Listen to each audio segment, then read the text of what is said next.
Bristol Community College, Mathematics with Dan Avedikian, Math 060, Topics in Developmental Mathematics, Section 3.2, Problem 19. This is Section 3.2, Problem 19. It says round 45.098214 to the nearest tenth. So first we have to figure out what digit is tenth.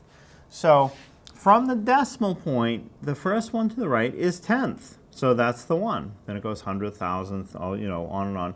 So tenth, we have to decide if we keep this 45.0 or make it 45.1. So the way to do it, first identify which digit you're rounding to. So we decide that's 0.